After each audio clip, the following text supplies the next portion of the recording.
America's 52 Stories, with life lessons for personal growth.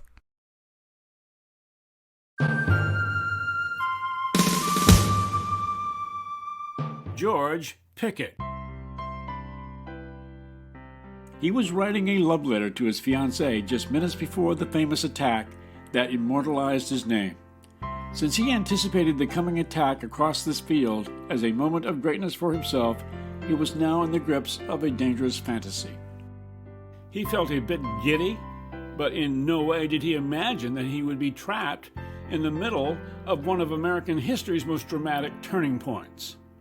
Nothing distracted him from his desire for fame, not even comments about his perfumed hair, whose scent lingered long enough to raise a few eyebrows. He was the son of a wealthy Virginia plantation owner, studied law, and was accepted to West Point. Pickett did not distinguish himself at the military school. He graduated last in his class. Twice widowed, he began courting young LaSalle Corbell, sometimes leaving his division without permission to see her. They married after the battle and later had 2 children. Pickett hung 22 Union soldiers who were once Confederates, subsequently fleeing with his family to Canada to avoid being tried for war crimes. 3 years after the war, he was granted a full pardon under President Andrew Johnson's general amnesty. The Picketts moved back to Virginia, and George was able to make a respectable living in the insurance business until he died at the age of 50.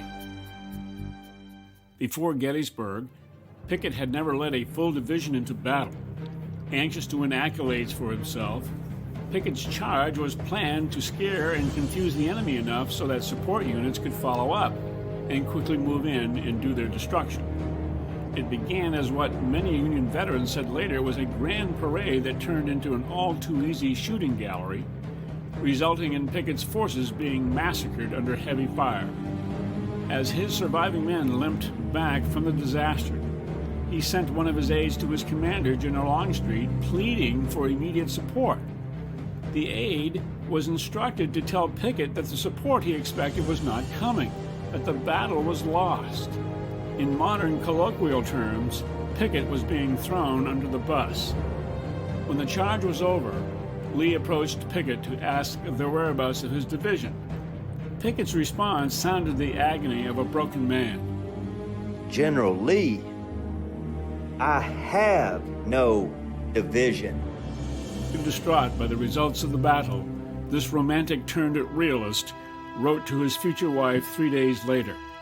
I can't write you a love letter today, my Sally, for with my great love for you and my gratitude to God for sparing my life to devote to you, comes the overpowering thought of those whose lives were sacrificed, of the broken-hearted widows and mothers and orphans, the moans of my wounded boys, the sight of the dead, upturned faces, flood my soul with grief.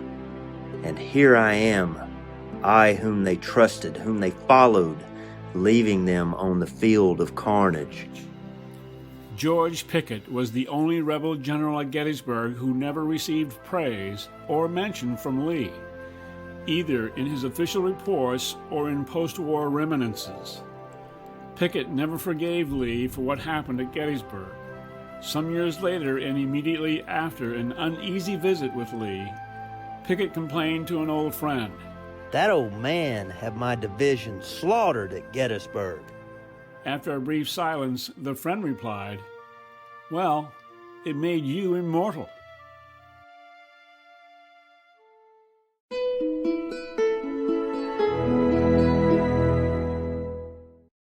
Surrender control or take control. No matter how successful you want to be, if you are not in control of your own destiny, your hopes and dreams can be frustrated at any time by someone else's whim. You can be fired from your job after many accomplishments. Your college application can be rejected after proving your excellence. Or, in the case of Pickett, your confidence is shaken after learning the support you expected wasn't there. It is the price you pay for allowing someone else to control your life. With the exception of being a soldier, where giving up control is required, in order to be a part of an effective fighting team.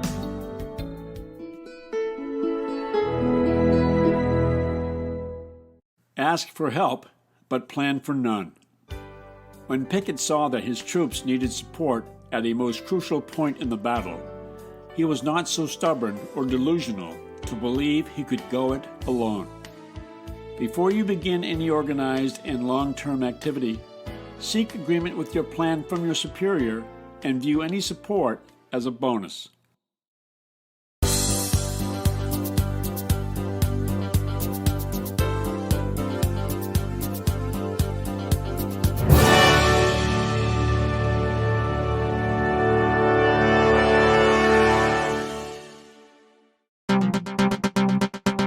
Right now, every student has the right to be thinking, what do I do with this information? Let's start by asking these questions, and you can provide your own answer.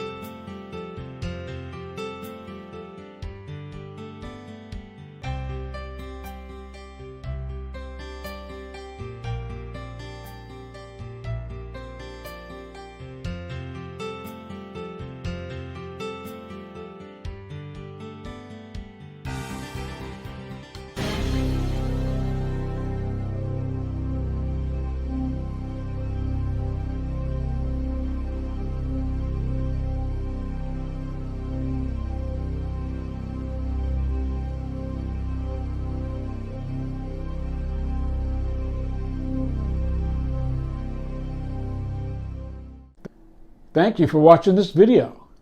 Please consider making a tax-deductible donation to help our children believe in themselves and their country through the continuing efforts of our nonprofit organization by going to our website, AmericanEducationDefenders.org. I'm Paul Hemphill, founder and chairman of American Education Defenders.